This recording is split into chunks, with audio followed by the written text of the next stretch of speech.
حضرت حسن بصری کے پاس ایک نوجوان آیا تو کہنے لگا بابا جی میں نے اب کوئی کاروبار نہیں کرنا، مجھے مسئلے کی سمجھ آ گئی ہے۔ فرمایا کیا ہوا؟ کہنے لگا میں نے آج عجیب واقعہ دیکھا ہے۔ فرمایا کس طرح؟ کہنے لگا میں جنگل میں گیا ہوں تو میں نے ایک شیر کو دیکھا ہے، شیر نے شکار کیا ہے، ایک بکری اس نے گرائی ہے، اس کو آدھا کھایا ہے اور باقی تھوڑا سا گوشت بچا کے تو شیر چڑھنے لگ گیا پہاڑ پہ۔ پہاڑ کے اوپر اس نے ایک نابینا اور پاؤں سے معذور لومڑی بیٹھی تھی، تو شیر نے باقی جا کے شکار اس کو کھلایا ہے۔ تو حضرت صاحب جو رب لنگڑی اور نابینا لومڑی کو روٹی دیتا ہے مجھے بھی دے گا، اب میں نے کوئی کام نہیں کرنا۔ حضرت صاحب مسکرا پڑے، فرمانے لگے بھی تیرے اخذ کرنے پہ بھی قربان کروں، تیرے استدلال پہ بھی قربان جاؤں، کیا تو نے شاندار استدلال کیا ہے۔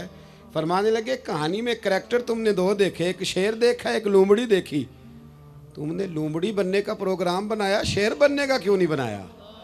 شیر بننا، کھا بھی اور کھلا بھی، پہن بھی اور پہنا بھی، آگے بڑھ، تم نے لومڑی بننے کا ارادہ کر لیا ہے کہ پہنچے گا تو کھاؤں گا۔ شیر بنے، شیر اللہ کی ذات پر بھروسہ کرے۔ آپ کا توکل جب مضبوط ہوگا نا تو آپ دنیا کے سب سے دلیر آدمی ہو۔ حالات آتے جاتے رہیں گے، یہ یاد رکھیں، کبھی حضرت یوسف کنویں میں ملیں گے، کبھی حضرت یوسف کا ریٹ لگے گا، ایک کٹی بھی ریٹ لگے گا، لیکن وہی جناب یوسف پھر آپ کو تخت مصر کے تخت پر بیٹھے بھی نظر آئیں گے۔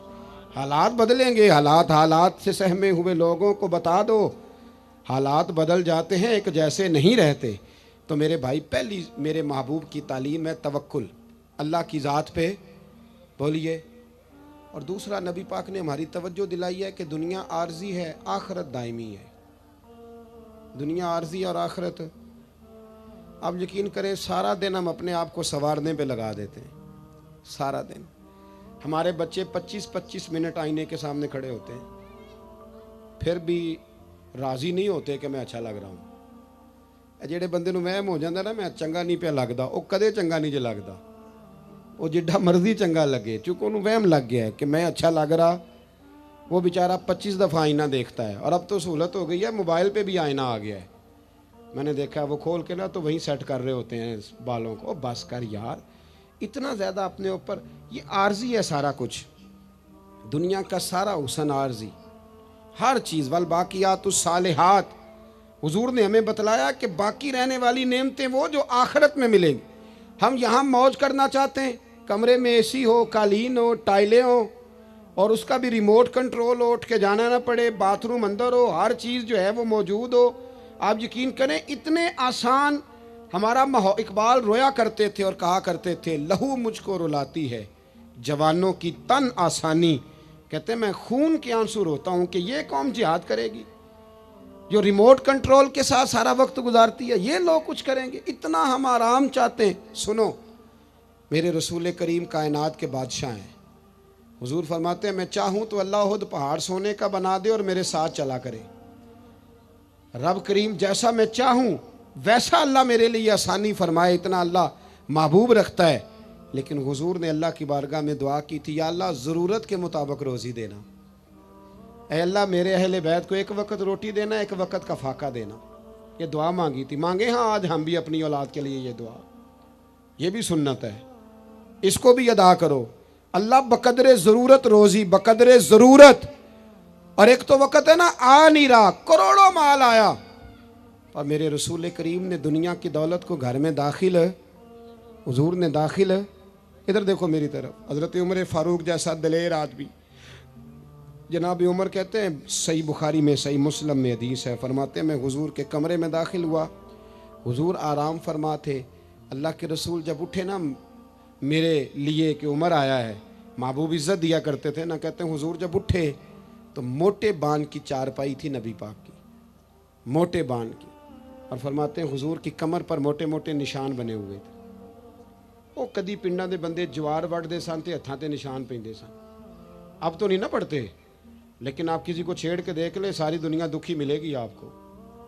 موٹر سائیکل گھر میں، پیٹرول گھر میں، ہر چوتھے دن کا کھانا ہوٹل پہ، اور بندے سے پوچھ لیں غریب بھی سب سے زیادہ وہی ہے، موبائل 75,000 کا ہے ماڑا بندہ، اس کو چھیڑ لیں تو کہتا ہے دعا کرو میرا کاروبار ٹھیک ہو جائے۔ بس چاند تک پہنچنے کی خواہش ہے، نیچے بیٹھنے کو کوئی تیار نہیں، وہاں جانا ہے ہم نے۔ حضرت عمر فرماتے ہیں حضور کی کمر مبارک پر موٹے موٹے باندھ کے نشان میں نے دیکھے تو میں رو پڑا. دلیر آدمی تھے پر رو پڑا. عرض کی یا رسول اللہ صلی اللہ علیہ وسلم کیسر و کسرا کے بادشاہ موجیں کر رہے ہیں اور آپ اللہ کے نبی ہو کے اس تکلیف میں. تو رسول کریم حضرت عمر کے آنسو دیکھ کے فرمانے لگے عمر کیا تو یہ پسند نہیں کرتا کہ وہ دنیا کی عارضی زندگی میں تھوڑے وقت میں موج کر جائیں اور آخرت میں رسوا ہو جائیں اور ہم یہاں تھوڑی سی تکلیف برداشت کریں اور اللہ قیامت کی ساری عزتیں ہمیں ہی عطا فرما دے. آج تو لوگ جنت کا سوال ہی نہیں کرتے. میرا نعت خان اور میرا وائز کہتا ہے اور تو کیڑی جنت دیاں گلاں کرنا ہے. میں کہ وہ دیاں جدیاں اللہ قرآن وچ کیتیاں اسی جنت کی جس کی نبی پاک نے باتیں کی ہیں. آپ بتاؤ آپ نے جنت کے علاوہ کہاں جانا ہے؟ جنت میں ہی سارا کچھ ہے. جنت میں ہی نعمتیں, جنت میں ہی عزتیں, جنت میں ہی سعادتیں اور خدا رسول کا دیدار بھی جنت میں ہی نصیب ہوگا.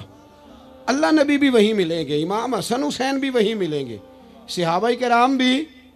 لیکن جنت کا مذاق اڑایا جاتا ہے. میرے بھائی حضور نے ہماری توجہ دلائی کہ دنیا عارضی ہے. توجہ ہے میری بات پر؟ عارضی. دیکھو ایک صحابی کا نا بڑا عالی شان محل حضور نے دیکھا تھا. اب تو 10-15 لاکھ روپیہ نقشے والا لیتا ہے.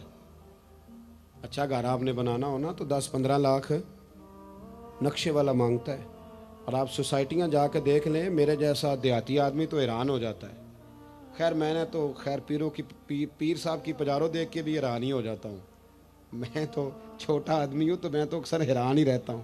کیا لاؤ لشکر ہیں, کیا کمال ہے, درس فقیری کا, انداز امیری کا, کیا مطلب انفرادیت ہے اور کیا حسن ہے, کیا کمال ہے. تو حیران ہو جاتا ہوں.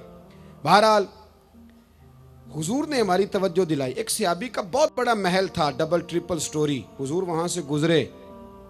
ایک بات بڑی تسلی سے مجھے بتائیں, ادھر دیکھیں میری طرف. بیٹا عالی شان مکان بنائے تو ابا راضی نہیں ہوتا؟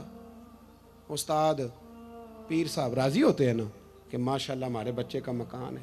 پر حضور نے وہ اتنا بلند و بالا مکان دیکھا تو حضور کے چہرے پہ ناراضگی آئی. یہ مشکات کی حدیث ہے. جب وہ صحابی گھر آئے تو لوگوں نے بتلایا حضور آئے تھے پر تیرا مکان پسند نہیں آیا. رنگے چمن پسند نہ پھولوں کی بو پسند, ہم کو ہے وہ پسند جسے آئے تو پسند. انہوں نے پوچھا بھی نہیں جا کے کہ حضور اس کا کیا کروں. چھت پہ چڑھے اور اوپر والی منزل گرا دی. پھر نبی کریم کی بارگاہ میں آئے, عرض کی حضور جو آپ کو پسند نہیں تھا میں نے گرا دیا ہے. حضور فرمانے لگے اتنی عمارتیں نہ بناؤ جو تمہارے لیے قیامت میں وبال بن جائیں. حضرت عبد الرحمن ابن عوف اتنا شاندار آدمی ہے کہ ان کے پیچھے میرے نبی پاک نے نماز ادا کی ہے. اور صحابہ کرام میں سب سے امیر بندہ اور دیانتداری اتنی کہ حضور نے جنت کی بشارت دی, عشرہ مبشرہ میں شامل ہے, پر مالدار تھے.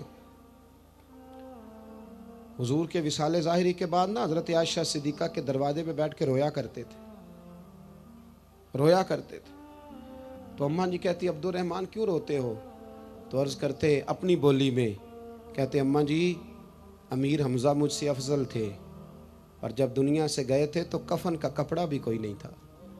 مصعب ابن عمیر مجھ سے افضل تھے, جب دنیا سے گئے تھے تو ان کے وجود پر کفن بھی پورا نہیں تھا.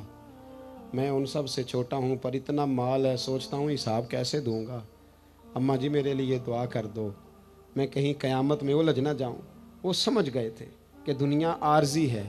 آپ یقین کریں فکر ہی ختم ہو گئی ہے لوگوں کی. فکر ہی, اگر کوئی بات کرتا ہے بندہ تو وہ صرف اتنی کرتا ہے کہ میرے بچوں کی دنیا اچھی ہو جائے. خدا را میرے رسول پاک نے جو ہمیں پاک فرمایا تو بہت بڑا سبق یہ دیا کہ دنیا عارضی ہے.